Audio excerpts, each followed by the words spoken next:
হাফিজ রশিদের প্রার্থিত্ব লাভে করিমগঞ্জের ইন্দিরা ভবনে মিষ্টি বিতরণ। দুই বিশ্বাসঘাতক বিধায়ক না থাকলেও জিতবেন হাফিজ, বললেন রজত। হাফিজ যোগ্য প্রার্থী, মন্তব্য সতুরায়ের। আগামীকাল দলীয় প্রার্থীকে স্বাগত জানাতে বিশাল বাইক র্যালি। নমস্কার, নববার্তা টুডের একটি সংবাদ নিয়ে সঙ্গে আছি আমি সুস্মিতা। অবশেষে করিমগঞ্জ লোকসভা কেন্দ্রে দলীয় প্রার্থী হিসেবে হাফিজ রশিদের নাম ঘোষণা হতে ইন্দিরা ভবনে যেন খুশির হাওয়া বইছে। বুধবার ইন্দিরা ভবনে এক খুশিতে কংগ্রেস নেতারা একে অন্যকে মিষ্টিমুখ করান। সাংবাদিক সম্মেলন ডেকে জেলা সভাপতি হাফিজ রশিদের প্রার্থিত্ব নিয়ে দীর্ঘ বক্তব্য রাখেন। বললেন, দলের দুই বিধায়ক বিশ্বাসঘাতকতা করলেও ভোটে হাফিজ রশিদ আহমেদ চৌধুরীর জয় নিশ্চিত। তিনি করিমগঞ্জ জেলার উন্নয়নের স্বার্থে হাফিজ রশিদকে ভোট দেওয়ার জন্য জনগণের প্রতি আবেদন রাখেন।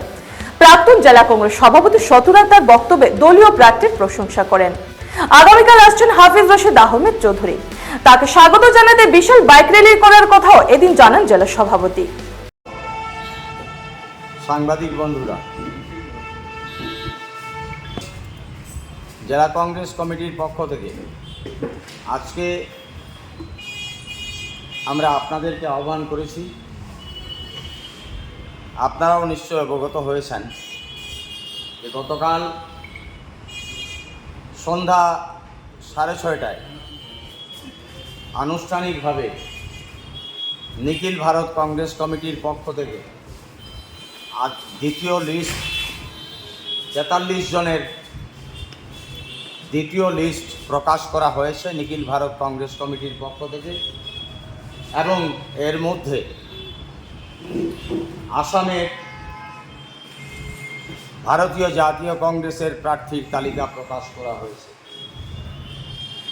সেই তালিকায় করিমগঞ্জ এবং হাইলাকান্দি লোকসভা সমষ্টিতে চুলচেরা বিশ্লেষণ করে নিখিল ভারত কংগ্রেস কমিটি এবং আসাম প্রদেশ কংগ্রেস কমিটি নেতৃত্ব আমাদের যে 11 জন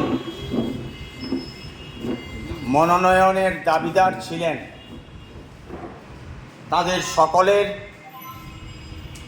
বায়োডাটা সব কিছু বিবেচনা করে সিদ্ধান্ত গ্রহণ করেছেন এবং হাফিজ রশিদ আহমেদ চৌধুরী মহোদয়কে করিমগঞ্জ লোকসভা সমষ্টিতে প্রার্থী হিসেবে ঘোষণা করেছেন। আমরা আজকের এই সাংবাদিক সম্মেলনের মাধ্যমে করিমগঞ্জ জেলার সর্বস্তরের জনগণের কাছে জেলা কংগ্রেসের পক্ষ থেকে আমরা আজকে আবেদন রাখছি যে হাফিজ রশিদ আহমেদ চৌধুরী মহাশয় মতো একজন ব্যক্তিত্বকে নিখিল ভারত কংগ্রেস কমিটি, আসাম প্রদেশ কংগ্রেস কমিটির নেতৃত্ব প্রার্থী হিসাবে প্রদান করেছেন এবং আমরা বরাক তথা করিমগঞ্জ জেলার প্রতি দীর্ঘদিনের যে বঞ্চনা, সেই বঞ্চনাই হবে আমাদের এই নির্বাচনের মূল হাতিয়ার। দ্বিতীয়টা হবে কংগ্রেসের গর্ভে ভূমিষ্ঠ হয়ে, কংগ্রেসের গর্ভ থেকে ভূমিষ্ঠ হয়ে কংগ্রেসের দুঃসময় যারা বলে, আমরা বলি না কংগ্রেসের দুঃসময়, আমরা বলি ভারতবর্ষের মানুষের দুঃসময় চলছে। সেই সময় কংগ্রেস মানুষের পাশে দাঁড়ানোর চেষ্টা করছে রাহুল গান্ধীর নেতৃত্বে। কংগ্রেস যাদেরকে ভূমিষ্ঠ করেছে, দুজন বিধায়ক ছিলেন কংগ্রেসের, সেই দুজন বিধায়ক কংগ্রেসের সঙ্গে বিশ্বাসঘাতকতা করে বর্তমানে সমগ্র জেলায় বিভিন্নভাবে মানুষকে বিপথে পরিচালিত করার যে প্রচেষ্টা করছেন, এর বিরুদ্ধে হাফিজ রশিদ চৌধুরী আহমেদ চৌধুরীকে সামনে রেখে ভারতীয় জাতীয় কংগ্রেস এবং করিমগঞ্জ জেলা কংগ্রেস আগামী নির্বাচনে প্রতিদ্বন্দ্বিতার জন্য সম্পূর্ণভাবে তৈরি। আপনারা জানেন, বর্তমান আসামের মুখ্যমন্ত্রী হেমন্ত বিশ্ব শর্মা মহাশয় 2021-এর নির্বাচনের প্রাক মুহূর্তে বরাক উপত্যকায় এসে করিমগঞ্জ জেলা এবং কাছাড়ে পরিষ্কার ভাষায় বলেছিলেন যে বরাক তথা কাছাড়ে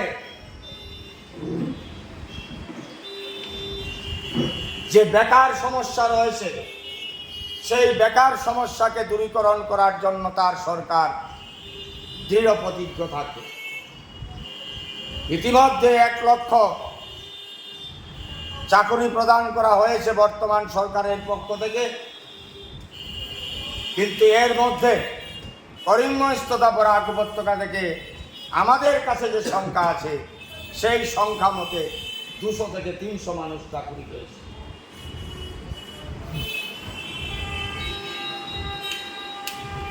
অত্যন্ত পরিকল্পিতভাবে এবং দাবি করেছেন হেমন্ত বিশ্ব শর্মা মুখ্যমন্ত্রী যে আসামের 108টি সিটে অন্য কেউ প্রতিদ্বন্দ্বিতা করতে পারবে না ডিলিমিটেশনের মাধ্যমে। আমি যেটা করে দিয়েছি, এই আসামে সুদীর্ঘ রাজনৈতিক জীবনে কোনো মুখ্যমন্ত্রী সেটা করতে পারেননি। আমি সেটা করেছি। 108 জন অসমীয়া ভাষাভাষী মানুষ প্রতিদ্বন্দ্বিতা করতে পারবে, অন্য কোনো মানুষ সেখানে প্রতিদ্বন্দ্বিতা করতে পারবে না। এবং পরিকল্পিতভাবে বরাক উপত্যকার 2টি আসন কর্তন করেছেন মুখ্যমন্ত্রী। তিনি নিজে ডিলিমিটেশনের মাধ্যমে এই ছক তৈরি করে বদরপুর এবং আলগাপুর।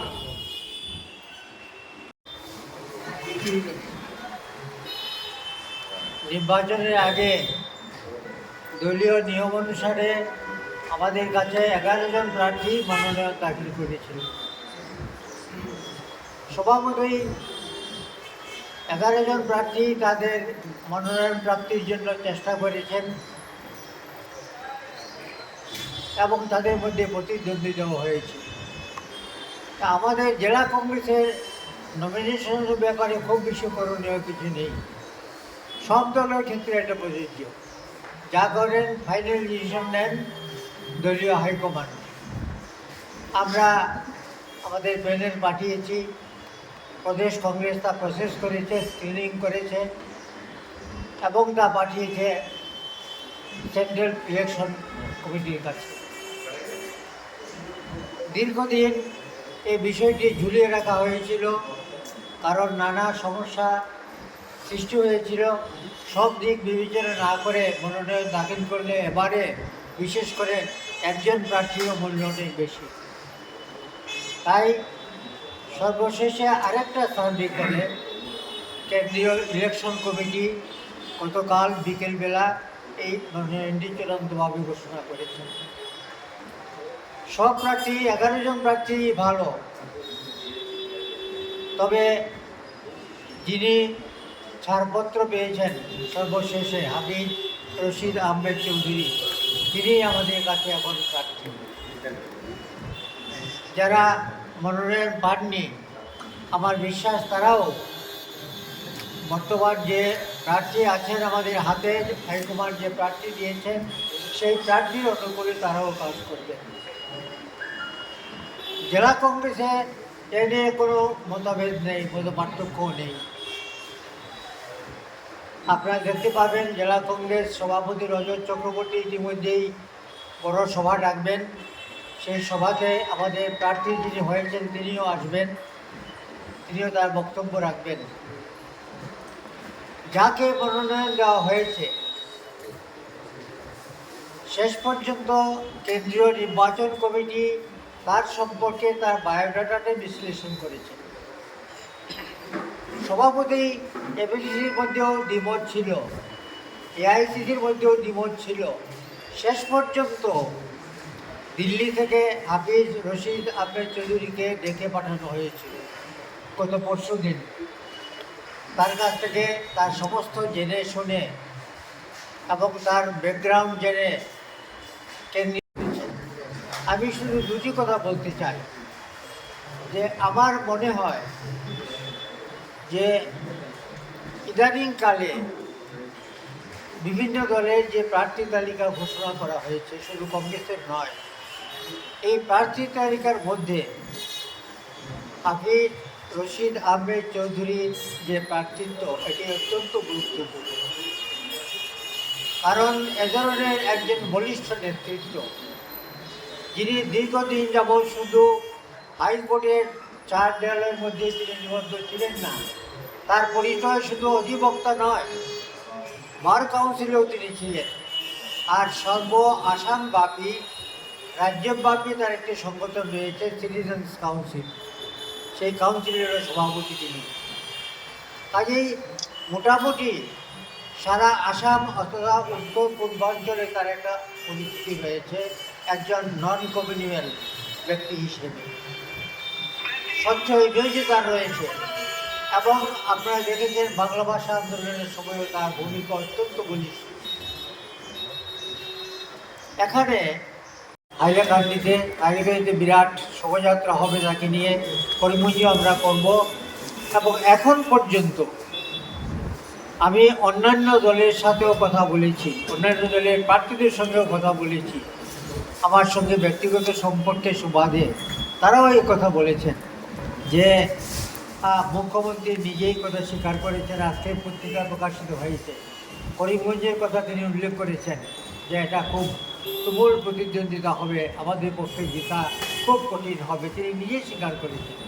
কাজে আমরা স্থির নিশ্চিত যে অন্যান্য নির্বাচন কেন্দ্রের কথা আমরা জানি না, আসামের মধ্যে কংগ্রেসের একমাত্র নিশ্চয় সিট এবং শিওর সিট এই করিমগঞ্জ আমরা এখান থেকে জিতিয়ে আসাম প্রদেশ কংগ্রেসকে আমরা উপহার দিতে